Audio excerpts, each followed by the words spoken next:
Hello. In the late 80s, while I was doing MS General Surgery in Stanley Medical College, we used to have a lot of patients with gastric outlet obstruction. Many of them are due to chronic duodenal ulcer and stenosis, but there were some of them with the gastric cancer. The only investigation we had that time was barium, and with that we used to take up for surgery. But then in due course of time, there was a facility of endoscopy that was made available in Chennai, and that was in Roypeta Medical College. And our patients used to go every third Wednesday to go there in Roypeta, get endoscopy done, and come back. And then I've heard of Professor Krishna Rao, who's doing the endoscopy, who's initiated that. And in due course of time, we also learned that he started for the first time ERCP in India. And I have great pleasure introducing Professor Krishna Rao is with me, and I thought I should extract as much history of surgery as possible in Chennai. Welcome, sir. Thank you very much for having me on the show, and I appreciate your keenness to get behind the history of surgery in Chennai. And the historians. Yes. Now, where was your childhood? Where were you born? And where was the schooling? I was born in Rajahmundry in Andhra Pradesh. Right. My grandfather was the Nyapati Subbarao, who was a staunch congressman at that time, along with Annie Besant and Nehru's. But all the schooling, college, and the medical thing were in Chennai. I studied at the PS Secondary High School and then to PS High School, then went on to what is called the intermediate at that time at the Loyola College, then got admission to the Madras Medical College to do my MBBS. My father was a general practitioner, so there was a certain amount of affinity for medicine to go into for the future of me.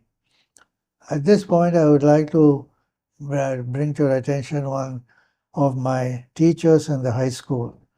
His name was Arunachalam Iyer. We used to call him a torchlight because he had a tuft of white hair in the front of the frontal region. He was a keen astrologer and looked into the horoscopes of his students. What he told me was that I have a knife in my hand, so I'll either be a soldier or a surgeon. Right. But the more important thing that today it struck me, he said, we will be doing something in the back of the chest, which will bring you fame. At that time, my knowledge of back of chest was the spine, so I thought it was orthopedic. But now, we are doing endoscopies which goes through the esophagus, which is the back of the chest. Right. At that time, there was no question of anybody doing an endoscopy, but he, by looking at the horoscope, predicted that I will do something in the back of the chest, which will bring me fame, which I think is marvelous to say the least of his interpretation of the horoscope. Wonderful. You MBBS you've done in Madras Medical Madras Medical College, and I did MS also. How did you get interested in surgery? Is it because of the prediction that you followed that, or No, I didn't follow the prediction. See, at MBBS, I was the best outgoing student, Johnson medalist, and I got 6 medals in surgery. So I was an automatic choice for MS. Who were your teachers in general surgery in MBBS? In MBBS, Dr. K.J. Krishnaswamy and A.S. Ramakrishnan, M.S. Ramakrishnan, they were pediatric surgeon. The pediatric surgeon. Pediatric surgeon, who became a pediatric surgeon later. He was a general surgeon. He switched over to pediatric surgery. Then Dr. U. Mohan Rao and Sundar Raman, Dr. Ashok's father, They were all there in the undergraduate as well as the postgraduate level of my surgical training. There are some people in the undergraduate training which I cannot forget. One is Professor Cooper in anatomy department. He used to take chalk piece in either hand, draw the anatomy of the petrous temporal bone on the blackboard. That is one of the most difficult bones that one can understand. And he made it so simple and nice. And that lecture on petrous temporal bone is still fresh on my mind. The foramina, what goes through it, what comes out through it. That was a teacher that I can't forget in the days of anatomy, because the red fort was considered to be a thing that we don't get out very easily on those days. So we came out of that, came to the general medicine, and on K.G. Krishnaswamy, when he takes a class or comes for a lecture, he does it for 45 minutes. Very specific. He starts, ends in 45 minutes, and next time when he comes, he takes on at the time where he left the previous lecture. So the surgical part of it was very, very interesting with these stalwarts in surgery. If you attend Dr. U. Mohan Rao's clinic, he has got 9 or 10 classical clinical cases. His taking of the class, right from the taking of history, clinical finding, investigations, treatment, is the same. He does not change a single word in subsequent clinical presentations. So that impresses you as to what is important in looking at the patient.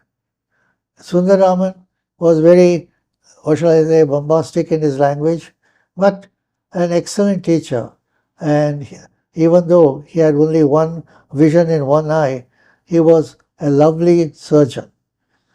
The one surgery that I still remember today, done by Dr. C.P.V. Menon. I don't know whether any of you remember who he was. He did a disarticulation of the hip for osteosarcoma of the femur, and it took only 45 minutes. And that was something, things that you remember throughout your life. Dr. U. Mohan Rao did a radical mastectomy.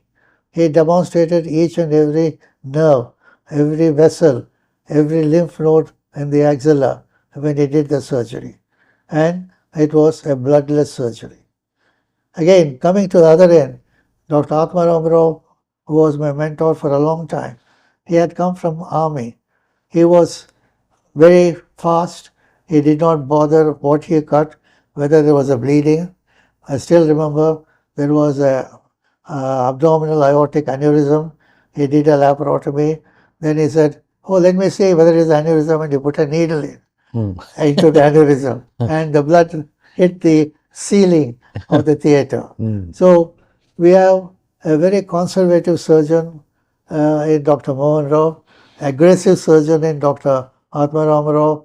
So we were exposed to the various approaches to surgery.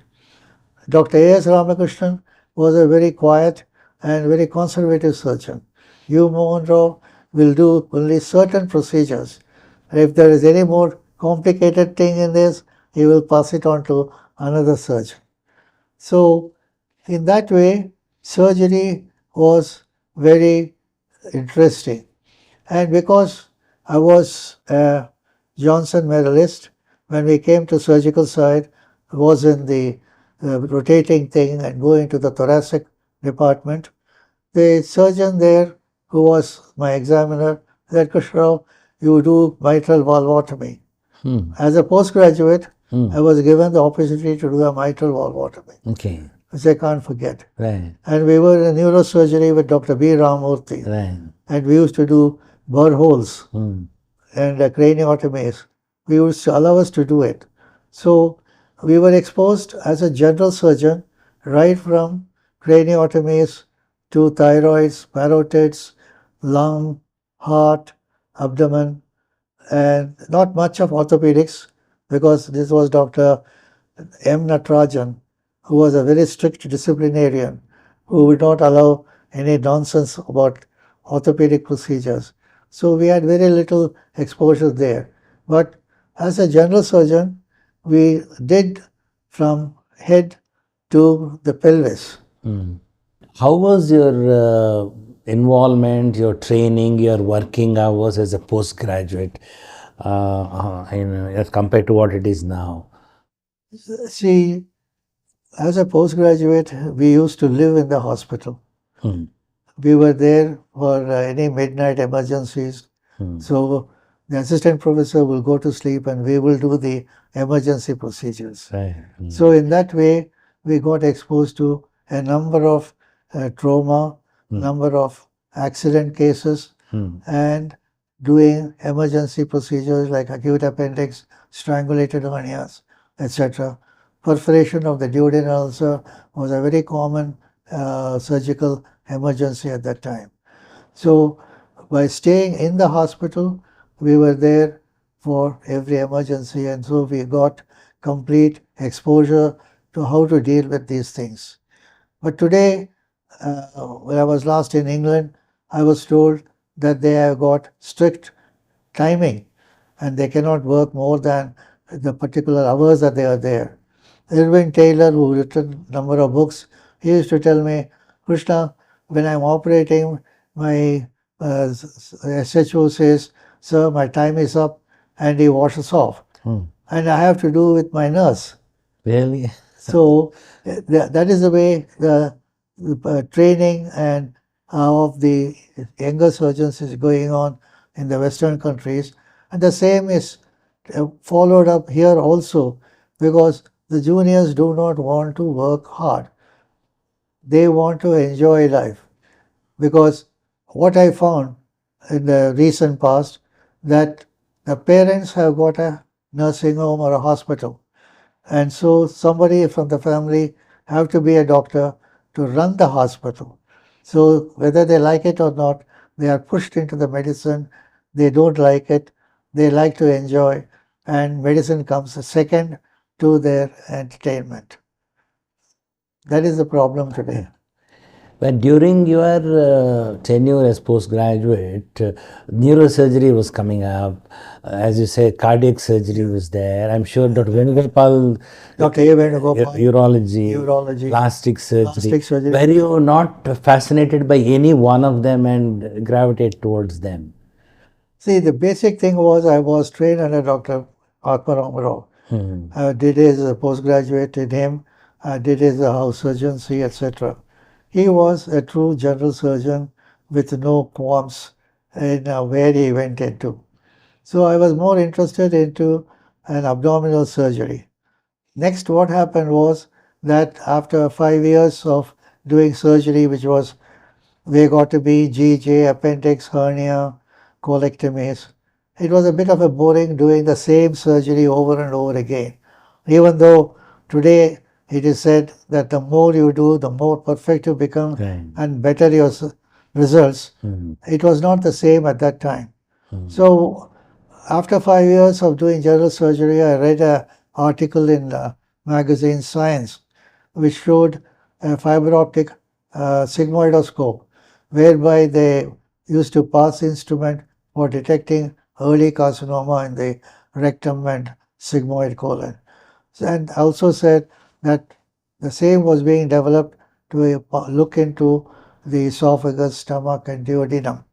So that was a new avenue which was not there in the picture at that time. So I wanted to get introduced to it and sort of get trained into this sort of a newer instrumentation, a diagnostic area. I found out that one Dr. Morrissey in the University of Wisconsin, USA, was having 2 weeks course for training for endoscopic procedures. When I wrote to him, he said, I'm sorry, I don't take foreigners, I take only Americans to train. My friend Dr. Chandrasekhar, who was working in Loyola University, he said, Krishna, come along, we also do endoscopy. We may not have a training program, but you can come and observe and learn how to do things. I said yes and went to Chicago with him. And he said, now that you've come here, why don't you ask Morrissey whether he can allow you to be an observer? So when I contacted him, he said, oh yes, you are the chap from Madras. You're good. You're lucky. The person who was supposed to come a fortnight from today has met with an accident and he cannot take up that fortnight period of training. Are you interested? I said, look, I've come all the way from India and you said you won't train foreigners and you're giving me the opportunity to come and be with you. So I said, yes, definitely I'll come. Shall I come today and pay you that $500 that you charge for your course? I said, no, don't worry. You come on a particular Sunday, and from there 2 weeks you can be with me for training in endoscopic procedures. His training was from morning 7 to 10 or 11, the clinical endoscopic procedures on patients, upper GI, the ERCP, colonoscopy, etc. Then after that, there will be a ward rounds. In the afternoons, he had about 30 to 40 Kodak carousels. I don't know how many of you remember. It's a circular The slides. with slides, Right. 100 slides in that carousel. And I used to sit with the carousel. That will be a teaching program. Nobody will be there. You put it in the room and you can reuse the same carousel. And whenever you have any doubts about it, you note it down. Next day you ask Morrissey, what is your problem that you've had? And he will explain the thing to you. So that 2 weeks I had complete training with Morrissey, which was a foundation for me to get into endoscopy. Then I came down to UK from States and North Whittington Hospital. I spent about 2 weeks there and I found that these patients were fully sedated. They were not aware of what was happening to them. Right. So after that person, I came back and started working at the Wellington Hospital. No, but before that, you're a surgeon. Yes. And you've been exposed to some real wonderful surgeons. That Yes. surgeon is everything to cutting and stitching. How did you get fascinated by endoscopy of all the things? As I said, I got a little bored by doing the same surgery. Oh, right. Okay. Yeah. See, every day in the theatre, every theatre will have 2 to 3 GJ vagotomies, Right. appendix hernias. These were the common things which we were doing. Okay. There was nothing fascinating or exciting about it. Right. See, once you do the same thing repeatedly, same thing, you say, hey, is there anything different I can do? So this I thought was a little different. So I went for the endoscopy. But then you thought the whatever exposure in the US and UK is good enough for you to start off. Yes, whatever I had the training with Morrissey was good enough to start off here in India. But you need equipment. Yes, but the Japanese, we had to get the Japanese equipment. And Wellington had equipment. No, we had to buy. Okay. See, the best part of the Wellington was, it was managed by an Irishman, Right. Colonel Hamilton, Okay. ex-army man. Uh-huh. He was under the influence of alcohol most of the time. Right. And one of the best things that I heard out of him was, he will ask his nurse, sister, what do I give for this condition? Right. He used to ask the nurse the name of the drug to be given to the patient in front of the patient. Okay. And the patient, they used to accept because they're a white-skinned man. Right. So it was a real difficult thing for me there.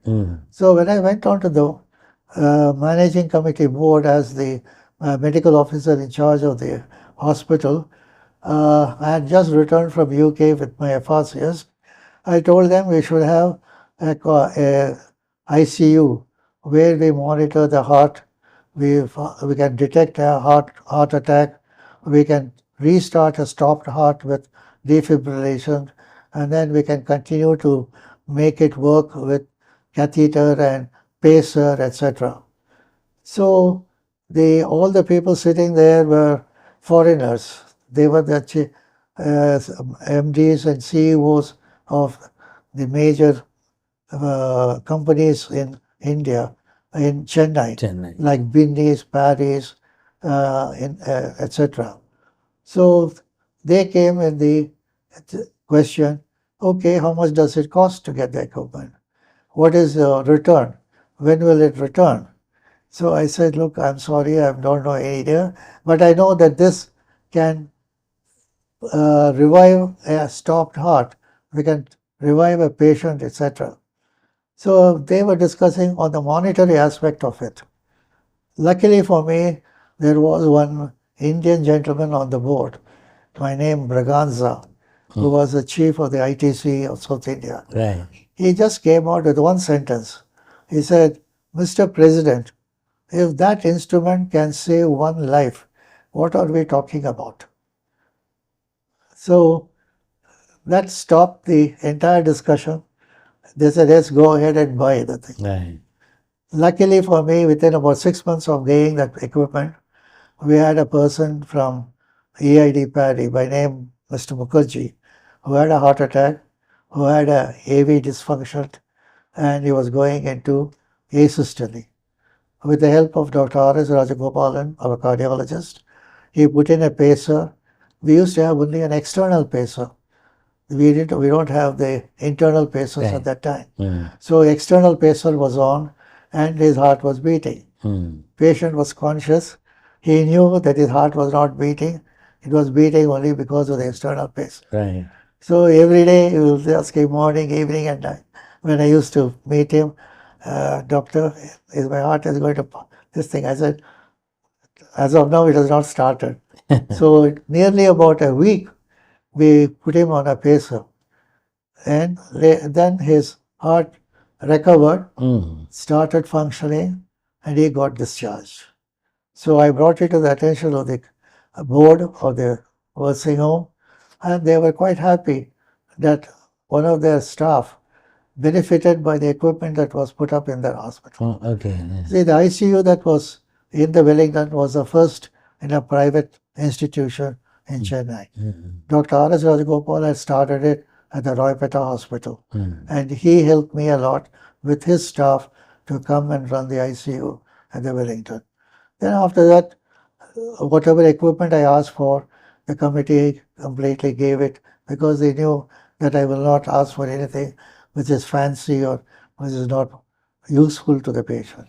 No, but that was the era when most postgraduates who pass out from medical colleges would like to join government service and continue in government service. There is no much culture of private hospitals. There are no big private.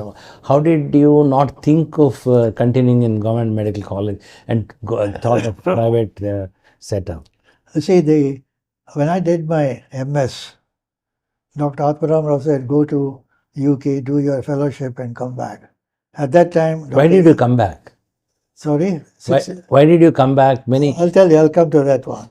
So I was ready to leave when one of my father's friends, doctor said that this Irish gentleman in Wellington is leaving.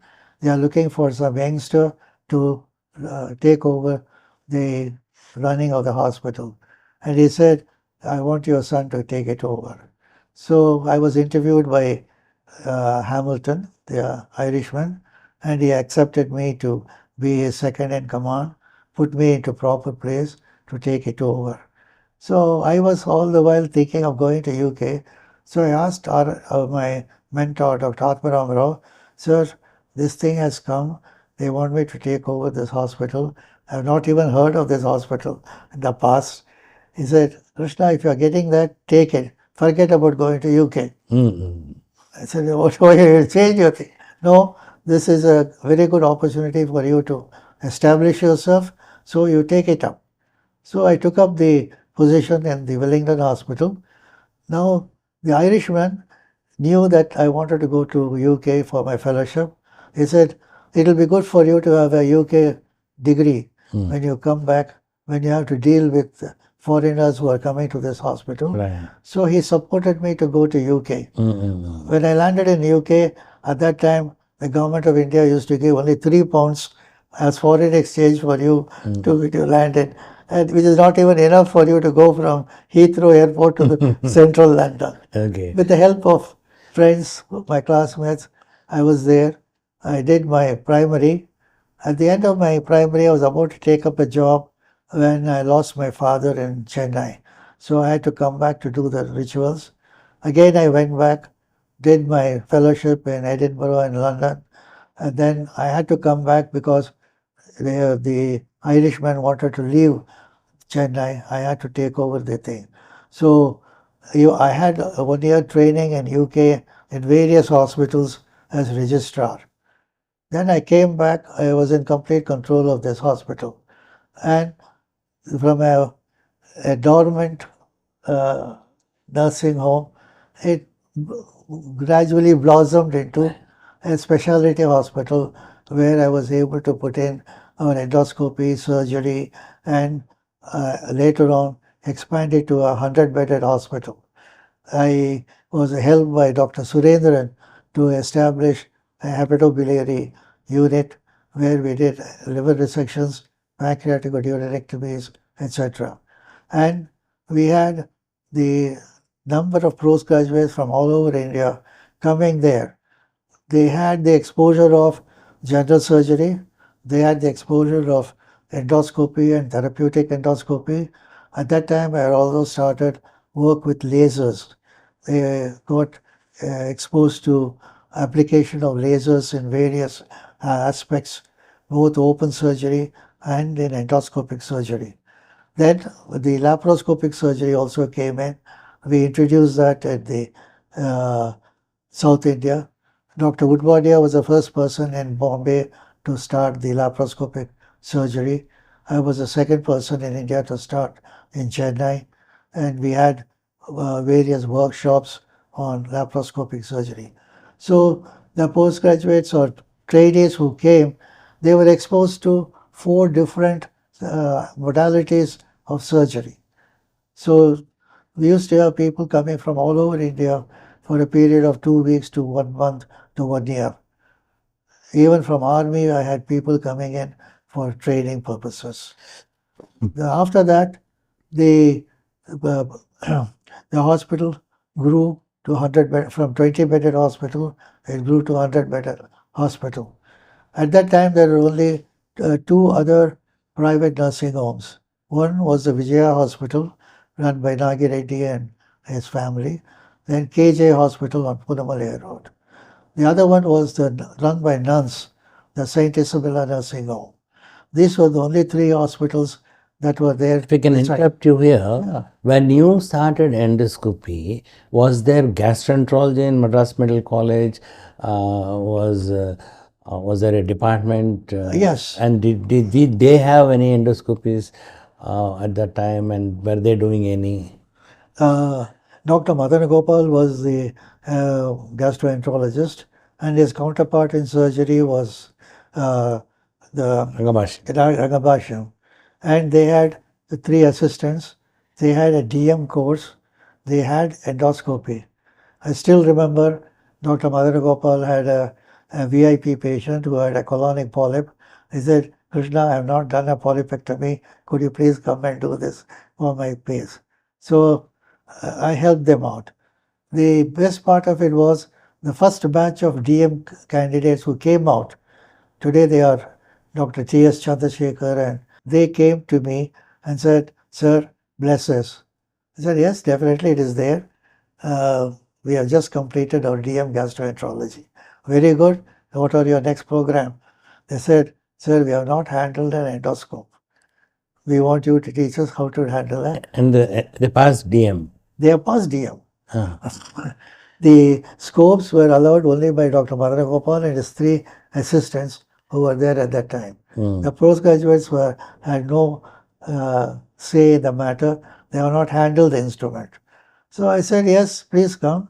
I go to Royapeta Hospital, where I do about 30 to 40 cases a day. And you can do the cases there because they are all free patients and they are in the general hospital. You can come and learn whatever you want to do in the endoscopy. But you are in Wellington. You'll have enough workload there. And how did you go to Roypeta Rail? What made you go? See, the point is, shall I say, it was a bit of a madness. I was honorary assistant professor in Roypeta. Okay. And Dr. R.S. Rajagopal was the superintendent Okay. of Roypeta. And he knew my work at Wellington, so he bought the endoscope at the Roypeta. Okay. And he allowed me to do that endoscopic procedures there. So I used to go there. We used to have about 30 cases on an average every day coming from all hospitals. One of the important persons who came there was the chairman of the Cancer Institute at AR, Dr. Krishnamurthy. So he talked to me on the phone and said, Krishna Rao, I want to come and see you doing endoscopy. I said, yes, sir, definitely. What is it? See, we also have an endoscope. We pass an endoscope, we see nothing, but when we open up, there is a tumor. Then when we pass the endoscope and we think there is something, when we open up, there is nothing. Okay. So we don't know where we are, even though we have the equipment. So as you are fully thinking, I want to come and see. So he came to the Roypeta Hospital one day. He watched me doing the thing, and he immediately made me a consultant at the Cancer Institute to come there and do the procedure and teach the postgraduates there how to do the endoscopies. That was again a feather in my cap. We did that for a long, long time. Nearly 25 years. 25 Nadir Cancer, Railway. Then Dr. T.J. Cherian, he again saw my work in Wellington on doing the endoscopes. He wanted me to come there, teach his railway doctors how to do endoscopies. So my program was morning 6 to 10:30 at the Wellington cases, 10:30 to 1 at the Roypeta, come and have a bit of a lunch, go on the afternoon 2 to 4, 4:30 to either Cancer Institute, Railway Hospital, and Dr. Murali of VHS, he also wanted my help in setting it up, go to VHS and teach the doctors there how to do the endoscopy. So my whole day was fully occupied from morning 6 o'clock to evening 8, 9. So looking back at it, it was a strenuous, but I didn't feel the strain. It affected my family life because I hardly saw my children. Right. They used to say, Papa, you come like a butterfly and go fly away. Now, you are a surgeon who was taken up to endoscopy, and you are one of the pioneers in southern India as far as endoscopy is concerned. Now, as you are growing, and a lot of gastroenterologists learn endoscopy from you, after a while, didn't they feel threatened is it irony that you become a president of Indian Society of Gastroenterology? Yes. How? How did they allow you? I think that Dr. Rangabhashyam and myself were the only two surgeons who became president of the Indian Society of Gastroenterology. We were members of Indian Society of Gastroenterology. They had a session, half-a-day session for surgical gastroenterology. At one of the meetings in Kerala, they decided they will not give us any space. So we split from Indian Society of Gastroenterology. But as long as we were together, the gastroenterologists recognized the endoscopy work that is being done and gave me the presidentship. That's all I can say. That can't happen anymore. It can't. There are no surgeons in the thing there. You have done ERCP much before anybody else has done in India. Yeah, no one else had done. You are the first person. First person, and I published the first case of CBD stenting for obstructive jaundice, and it has been published in Indian Journal of Surgery, Indian Journal of Gastroenterology. Now, you updated your capability from time to time by visiting people who are doing it? Of course, it had to be done. The first place I visited was Tokyo Medical College in Japan, and that was one of the difficult proceedings because being a vegetarian, we don't know Japanese, and it becomes very difficult. So we were there, and the procedure was absolutely different from what Westerners were doing. In US, UK, they used to sedate the patient, knock them out. They will be in the hospital till the evening, somebody will have to come and take them from the hospital to the house because the effect of sedation is not uh, weaned off. You go to Japan, you see there, the patient comes, patient bows to the doctor also Bows. acknowledges it. Patient sits in a chair Ah.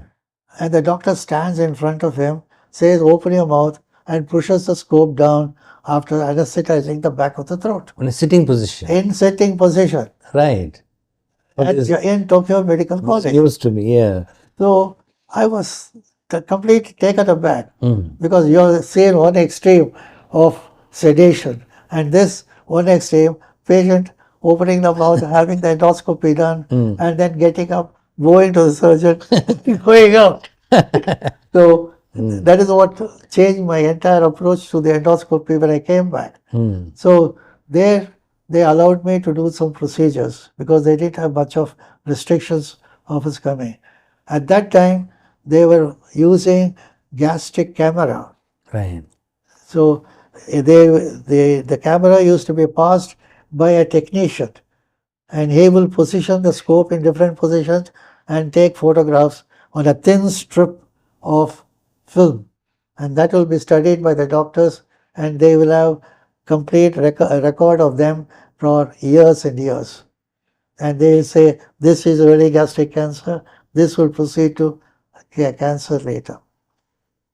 So that was a completely different exposure. Mm. Now after that exposure, both for endoscopy, then there was simultaneously bronchoscopy was being done by Professor Kato. So became friends. He was able to speak English. So we became friends and I went into bronchoscopy there. Then went into colonoscopy with Yashiro. So after that came back. The only other people I could talk to were two others. One was in Germany, who was an Indonesian this thing, and then to the person in England. We used to correspond to each other and find out what was our problems and how we are going to solve. So when I was in Germany with Professor, he used to make his own stents, his own sphincterotomes, his own polypectomies, so because he was not getting enough funds and he had to do a proviso for his patients. Right. So I came to know as to how to make CBD stents, injection needles, sclerotherapy needles, polypectomy snare, sphincterotomes, and I was not very well appreciated by the Olympus company people because they could not sell their product to me. So that was a different experience in Germany. So you're doing this in India where nobody else is doing any of this? Nobody else was doing it. And I mean, this was the only center that was doing it. And if you talk to Dr. Nageshwar Reddy, who is now the past president of the World Congress, he said he brought his aunt with obstructive jaundice with stones to me to have a sphincterotomy and extraction of stones being done. Because he was still a postgraduate at Chandigarh. Right. Now, I had noticed that a lot of surgeons who took to endoscopy remained with endoscopy, but you are into surgery as well. Were you allocating equal time for operative surgery and endoscopy, or you also used to do surgery? No, I started as a general surgeon. All right. 65 to 70, 72. As I said, I got a little bored doing the same routine thing again. Then this endoscopy thing came up. Right. So that became an additional diagnostic tool for all my GI surgeries. Then after that, again, after 5 years, we have gone into various aspects of diagnostic, therapeutic, endoscopy, ERCP, colonoscopy, etc. Then the thing that struck me was lasers were coming into surgery. But my question was, when you are doing endoscopy, your time is completely for endoscopy. Where is time for surgery? I don't know. See, the thing is, we start at 5:36 in the morning. We do the open surgery or laparoscopic surgery up to about 8 o'clock, 9 o'clock. Then we come to the endoscopy suite, do the endoscopy. So it was there. Right. I mean, And there you, was you, able to you, locate you the grew to become the president of Association Surgeons of India. Yes. So then there a lot of surgical work must be going on as well. And the surgeons recognize your significance. See, as I said, when I came back after training in endoscopy, I was told that I was passing a res tube. But unfortunately, today everything is endoscopy. There is a thing saying there is no scope without an endoscope. Right. So everything, 80% of GI surgical procedures are done through an endoscope. True. It's only 20% that goes for laparoscopic surgery. True. So people have now realized the importance of endoscopy. So in our IAGS, Indian Association of Surgical Gastroenterology, we have got special 2-day program of endoscopy, diagnostic, therapeutic, and advanced procedures like ERCP for surgeons. See, what happened was that there was a short term when the gastroenterologists were doing the therapeutic procedures and were not willing to teach the surgeons, Right. which we all felt was unfair because the surgeons were doing all that procedure before the endoscopists took over. So we said we will teach the surgeons how to do it so that they can improve their surgical knowledge by expanding from open surgery, laparoscopic surgery to endoscopic surgery. So that transformation has taken place now because every surgeon today can do a laparoscopic procedure, can do an endoscopic procedure. True. Which is essential for their survival. Right. Now, you've been in Wellington for quite a while. Yes. Then, why did Wellington close down? That was a sad story. When the board consisted of all the foreigners, I was given the entire administrative picture of it, expansion and everything. There was no interference from the board. When they all left, the foreigners left the company and they were taken over by the Indian management, they came onto the board and they felt that they owned the place and I was treated as a staff of their company. Okay. See, from a fully independent charge of the hospital to be treated as a staff was rather upsetting me mentally. At the same time, I had the opportunity to treat Mr. Udayar, who established the Ramchandra Medical College. That is another story. That is, one night at 10 o'clock, Dr. Tarikachalam rang me up and said that Mr. Udayar is having a GI bleed. Can I come and do an endoscopic procedure to control the bleed? So at 10 o'clock in the night, I had to go to Ramchandra. Did an endoscopy.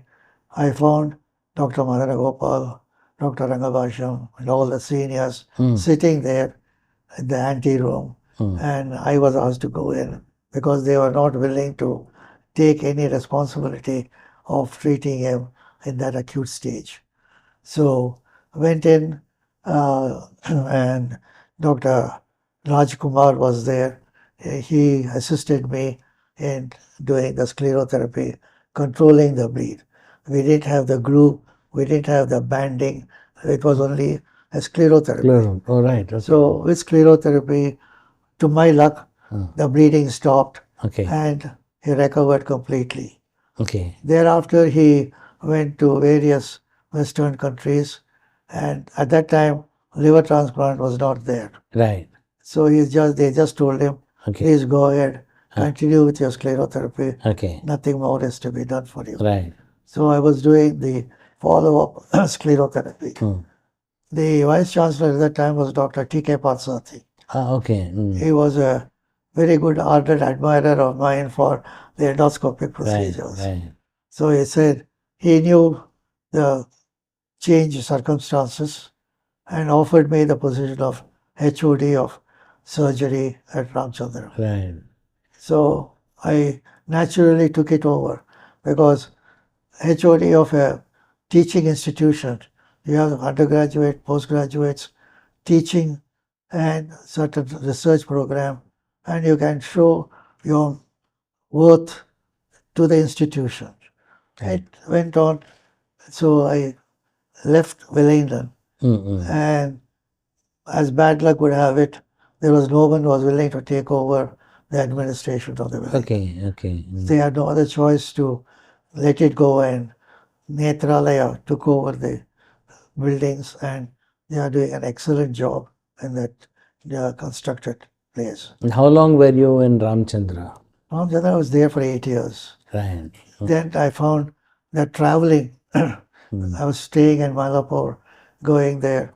It used to take about an hour to go and an hour and a half. When did you start doing laparoscopy while you were in Wellington or after? At Wellington, when it was in Wellington. Where did you train in laparoscopy? Unfortunately, I was not trained. Really? It was not training. I went You didn't to, go to Mohan Chellappa in Singapore? no, I didn't go there and get trained. I'll tell you, I saw the American College of Surgeons meeting in Chicago. I saw the laparoscopic cholecystectomy video being shown. Really?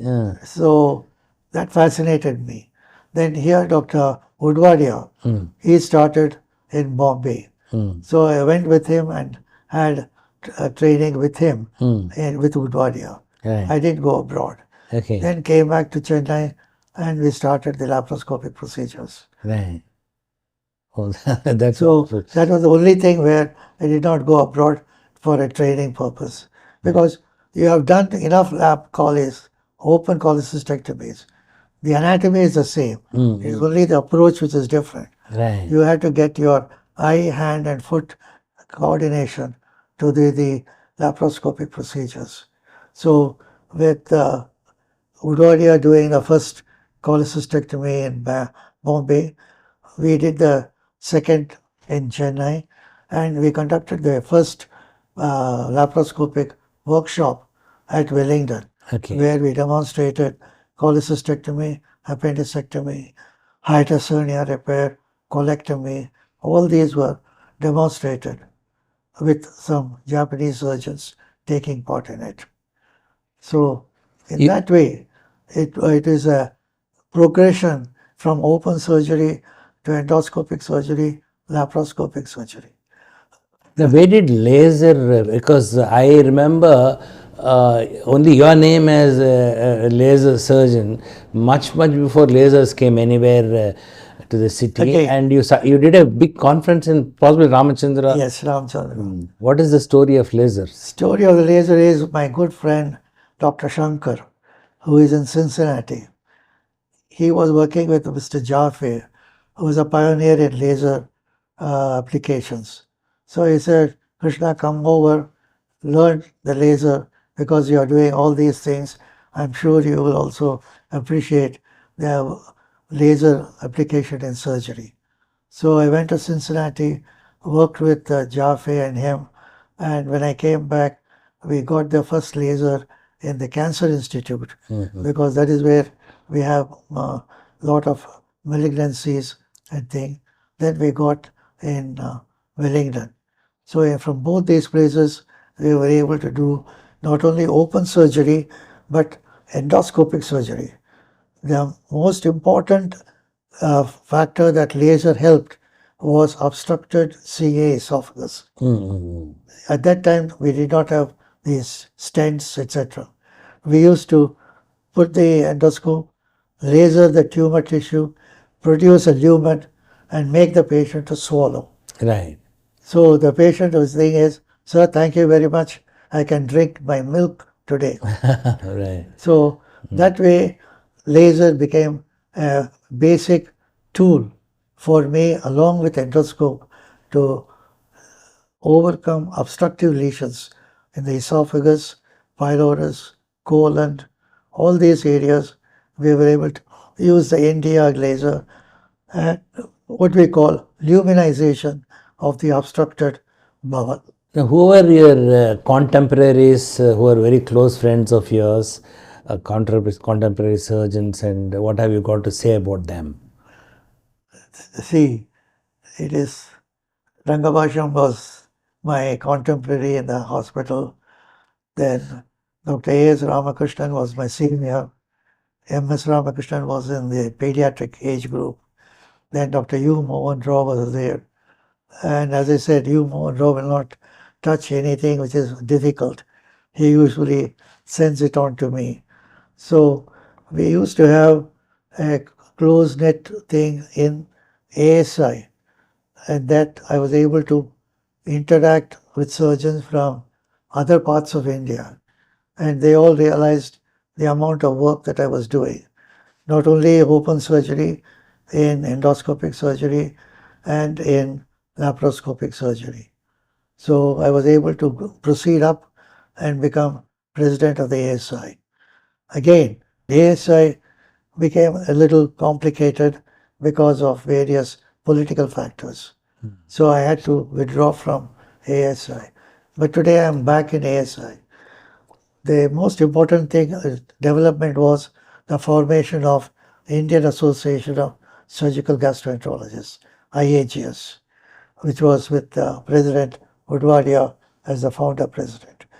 We have developed that now into a 7,000 membership association, and we are actively propagating laparoscopic surgery and finding the importance of endoscopic surgery. In the last 5 years, we have introduced endoscopic surgery in the IAGS. And you've been office bearer in which other organizations? I have been a president for the Indian Society of Gastroenterology. I have been a president of the Society of Gastrointestinal Endoscopy of India.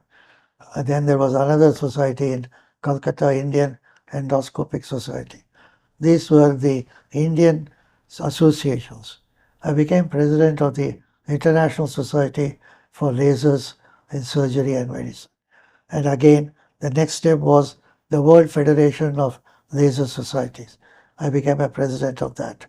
Then I was able to conduct a hepatobiliary and pancreatic conference in Chennai, where we demonstrated with German and Japanese doctors liver resections, which was the first time shown in India.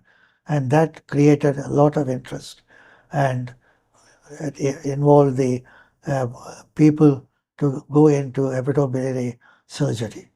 If you ask Sailesh in cancer in Tata Memorial, he still remembers the work, the show of hepatobiliary surgery done in Chennai. And also the laser procedures in Chennai were done in the Ramchandra Medical College. So I had the support of my colleagues in running the show. One of the things, when we did the ISG conference in Chennai, I was the organizing secretary. Suresh, who is now the secretary of VHS, he came up and said, Krishna, I will like to introduce computer into your ISG thing. I said, what are you going to do? All your registrations, everything, presentations, everything, I'm putting the computer into it. I said, look, I've not done it. If you can offer the services, please go ahead. So every delegate was surprised that he was able to get his information at a minute's notice through the computer. Right. The first time? First time in an ISG meeting in Chennai, with the help of Dr. Suresh, we were able to provide computerized registration, his lectures, timing, where he has to go, where he is accommodated. Everything was with the computer. And it was there at one click. He used to get everything for him. They were all very much impressed by that thing. Have you tried your hand on robotics? I have not. Mm. I have only looked into the robots that my colleague has produced in Suresh Deshpande. He is considered a robotic man. The SSI, Huh? Indian Robo. Indian robot. Right. He has. I have used that, but I have not used the bigger robots. Da Vinci. Da Vinci's and others. I have not. See, one reason I said I looked at it was one. It is required for a difficult surgery, like a total prostatectomy. Mm. You do require for going deep into the pelvis, into the. I don't think it is useful to do for a cholecystectomy or an appendicectomy. Right. So unless you push yourself to thrust the laser onto your patient, the cost wise it is not acceptable. I mean, I'm still an old-fashioned surgeon. I will not go in and say I'm doing robotic surgery, because people read something in the paper and they think that it should be done by robotic surgery. Once I was asked, will I do a hydrocele with my laser? I said, look, I'm sorry, I'm not that sort of a person to do that. Right. You don't require it. Mm. So don't come back to me with that sort of a request. Same way, that is what I felt with robots. But today, all corporate hospitals have got robots, and all surgeons are, shall I say, forced to use Yeah. robots, Right. whether it is required or not. Right. In difficult cases, use it, agreed, but not for simple procedures. Even I say for appendicectomy, don't use a laparoscopy. With a 2 centimeter incision, you can do an appendicectomy without much of a problem. Right. Same way, hernia, they are proceeding to do a laparoscopic procedure, whereas you can do under local anesthesia the same hernia repair with the same results, if not better results, Right. with less complications. Right. I don't think today's surgeon knows how to do an open hernia repair. He does only a laparoscopic hernia Some repair. advanced repair. And put a mesh. Yeah. You know, the concept of surgery has completely changed now. Right. If you don't use laser, you are not considered a progressive surgeon Right. or an advanced surgeon. Right. True. So that is my opinion of robots.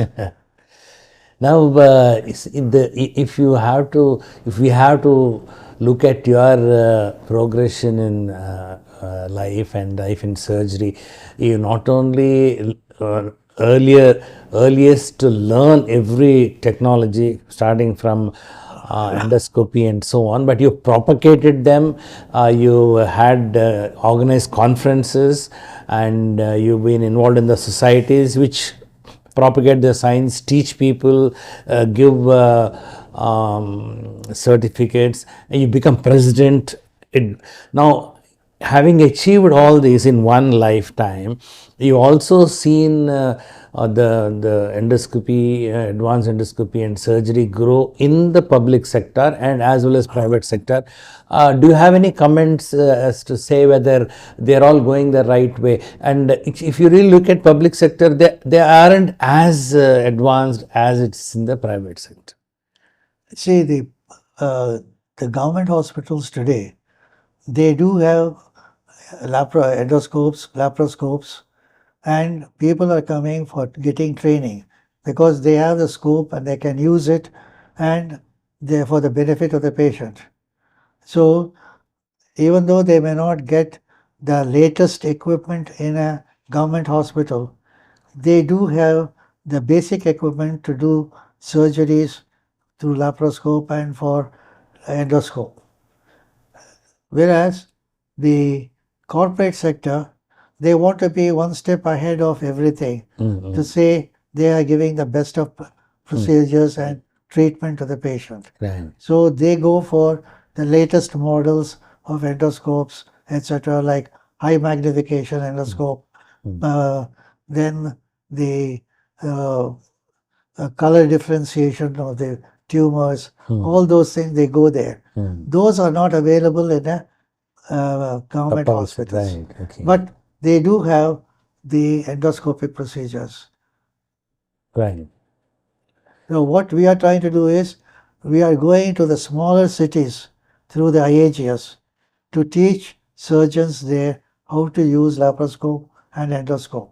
Right. We are not saying all of you come to Chennai or come to Bombay or Delhi to learn things, because you lose your practice, your income, etc. We will come to your place, second stage cities or third stage cities, and have 3-day courses. Tell them theoretically, demonstrate the procedures, and give them a little hands-on training as how to do. So they are happy to come and join and proceed with the advances that are taking place. Not only government doctors, private practitioners also, who are not who are not able to get out of their practice, appreciate this teaching program in their cities. Do you still do endoscopy? Do you still operate, or have you retired from those? With the COVID coming in, I stepped back from surgery, open and laparoscopic surgery. But I still continue to do diagnostic and therapeutic endoscopies. But that doesn't take much of your time. Right. No, and your skill is already there. True. And more important, we go to smaller cities, demonstrate how to do the endoscopies. Here, Dr. Kanakavil every month does an endoscopic course at Isabel. I go there to help him out, to tell the candidates how to handle and how to recognize lesions. Then again, we have our IAGS meetings of specialized areas. One for ERCP, one for diagnostic, one for therapeutic, etc. I go there and give them the advice and demonstrate as to how to do the procedure. See, unless you are actively involved, I find that if you completely retire, you age very fast, which is not my concern at the moment.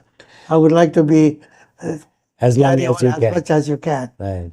What keeps you fit, sir? You're so fit at this age and with so much history of working 16, 18 hours a day through your all through your life. What keeps you fit?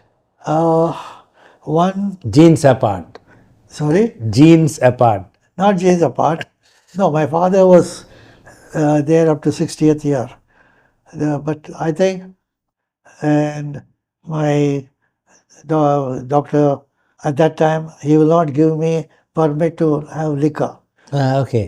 So I don't want you to take liquor because your predecessor, Hamilton, was having half a bottle of gin before breakfast. So I won't give you. Right. So I was prevented from having liquor permit at those days. Right. Even afterwards, my friends tried to put me on to get onto the liquor. I've tasted them. I don't like the taste. I enjoy the liqueurs. Okay. Liqueurs at the end of a dinner, a heavy dinner. That's on that. Then I used to play tennis weekends, but mostly it is practice. You are working all the time. Instead of taking a lift, you go by the staircase. Right. So till about 2 years ago, I was in a pink of health. Right. 2 years ago, I had a massive MI.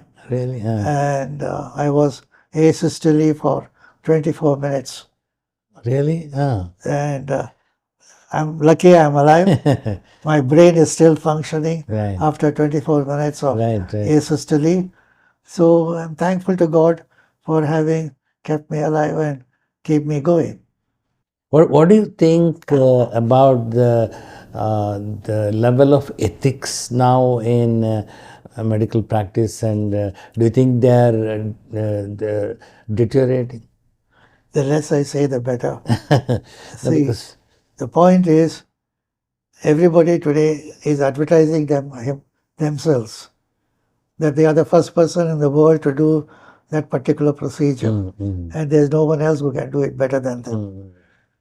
I mean, as having been trained in England, we are not allowed uh, to advertise ourselves either in print media or by any other media. We will be disqualified. Right. But here, unless you tell the world that you are the best, you don't seem to get the bow that you require them. True. See, if the number of medical colleges, number of super specialties have increased tremendously. I was surprised to learn that in Germany, many doctors go for taxi driving in the night to sustain their income. And I don't think we are very far behind. By the way, the number of medical colleges and the courses that are offered in the country. They may say that the doctors are less, but if you see, they are all congregated in the main cities or grade 1 cities. They don't go to smaller places because they cannot give their best in the smaller cities where there is no infrastructure. True. So the ethics is a question very much to be considered, but it is not in the picture now in anybody's mind. And that troubles you. Naturally. You see, the best part of it is you should support your colleague. With the medical legal things coming up, you are not supporting your colleague. True. I mean, that is a part of ethics that should be followed by them, by the doctors. True. Because they don't realize that if they don't support them, when they require, they will not get the support. Right. True. We are not united in that matter. And regarding the students of surgery in the present era, what will be your advice? To be like you, to rise like you, to become as important as you, what should they do? See, the point is, a person cannot reach a peak, and he cannot be at the peak all the time. Once he reaches there, he has to come down. But how to reach the peak? Now, how to reach the peak? Hard work. Nothing more than hard work. Because there is nothing else, unless you are born with a golden spoon in your mouth, Right. you cannot go to the top. Right. And those with a golden spoon will not be able to reach the top because they don't have the inclination or backup to go there. Right. So people who are really interested will work hard, which I don't find them in the younger generation.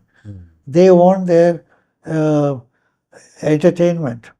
They want to enjoy the life.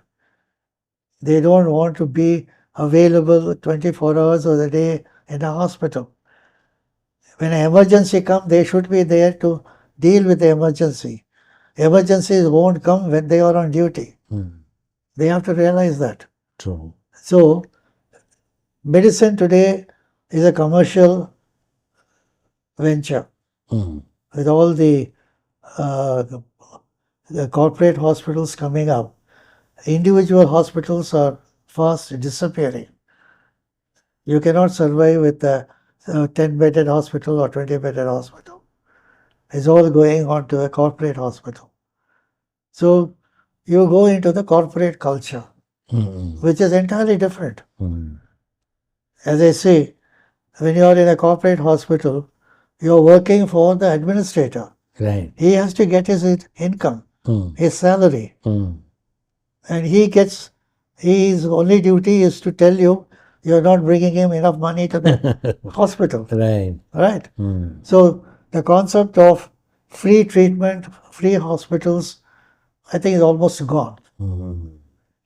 Today, it is all, people have to pay for it, but we have the best of equipment, best of knowledge, best of human resources in India.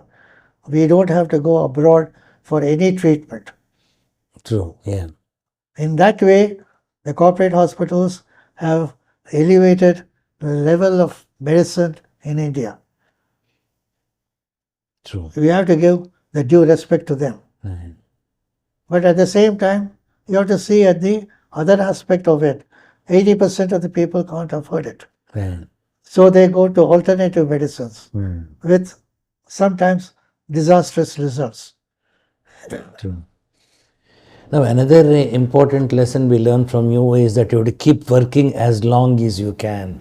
And that's one way to keeping fit, because this is the generation you think, okay, now time to take it easy, time to retire, time to think of other things, work-life balance. I mean, what is your take? Because you really didn't have the so-called work-life balance at the peak of your career. No, it was 16 hours a day in and around. You the don't hospital. regret it. Sorry? Do you regret it? Because I used to hear Dr. Rangabhaskar, when he was doing those last lectures, you have to have at least one meal with your family. So many things he used to say that you should know which class your daughter is in, and No. there's a parent-teacher association meeting you should attend. No, I can tell you one thing.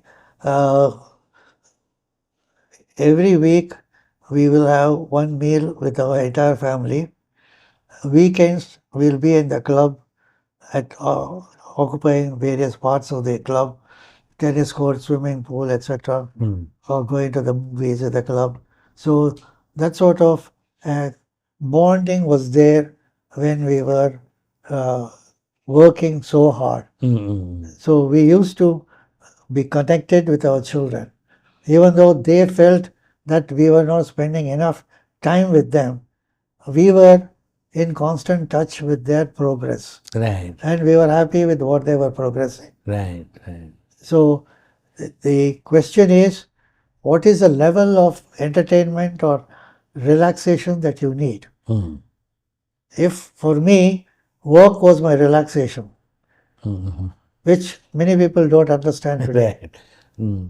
They get stressed out because of various things. At that period of time, 20 to 30 years ago, a doctor was respected, was given due honors. But today, we are considered as people making money who are not worth, rather say, who are to be prosecuted so that you get money out of them. Right. That is how the concept of a doctor has changed from being accepted as demigod to now as other way around. Right. You see? So it is very difficult to say, go against the wind that is going this way. The current is going this way. You can't swim against the current. Right. Either you step away or go with the current.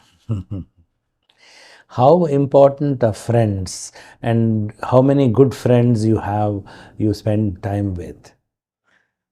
Yes, I have friends from my high school days. You still meet, talk, chit chat? We are about 8 or 9 was still alive. At least about once in 2-3 months we meet together. We exchange ideas, have a cup of tea. So the MBBS, we are about 15 to 20 who are in constant touch.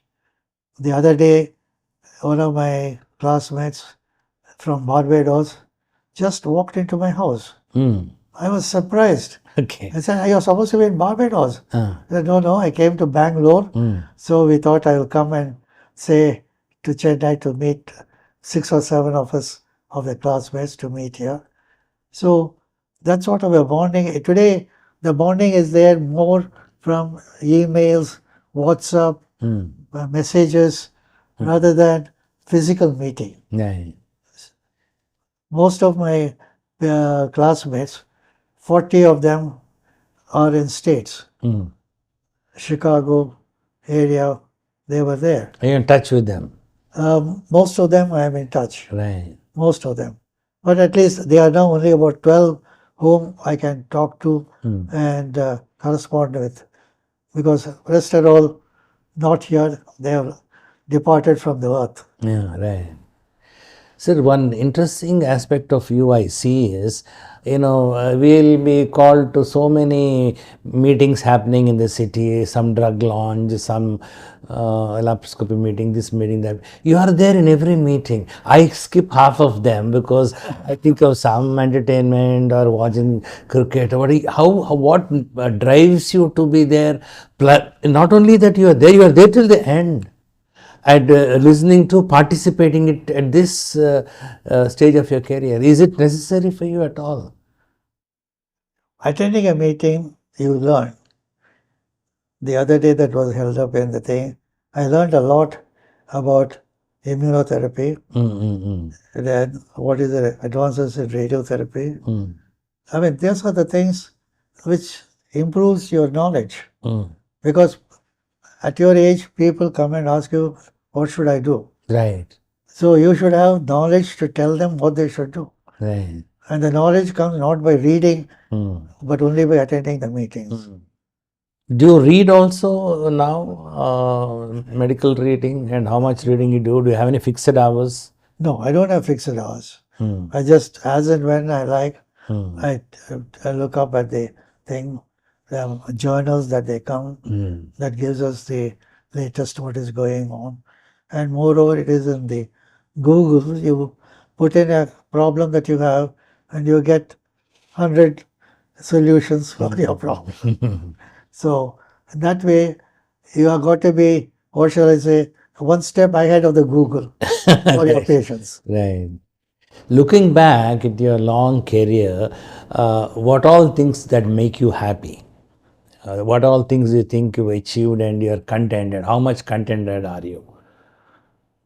I'm contented in the sense that God has given me good health and life, family, status, and more important, I was able to impart my knowledge to the next generation. That is more important because I used to say, if I fall sick, whom should I go to? Right? That is more important. So you have got to teach and make them good in their thing. Because most of my postgraduates from Ramchandra are now heads of department in various surgical departments in the corporate hospitals. Right. And some of them are abroad. And they still come and tell me how their training here has helped them to progress in their life. So that is more important. And what are your regrets that you thought you wanted to do, you want to fulfill, but you couldn't? You have any regrets in life in terms of? So far, none. So far, none. Regret. One final question, sir. Thank you for staying with us for so long. If you had to give yourself a mark out of 10, how many marks will you give yourself? On what? In your life, in your progress, in achievement, you have to mark yourself that, okay, out of 10, I'll mark myself in terms of your success, your achievement. What mark would you give yourself? Probably 9. Why not the 10? See, you have to reach the summit of your career. You have reached every summit. There is still some more to climb. There is some more to climb. Knowledge is going on now. I'm not well versed with all the progress that I've gone. I mean, I have one of my students who had a CS stomach, grade 4, who is now on chemoimmunotherapy, and the entire tumor has disappeared.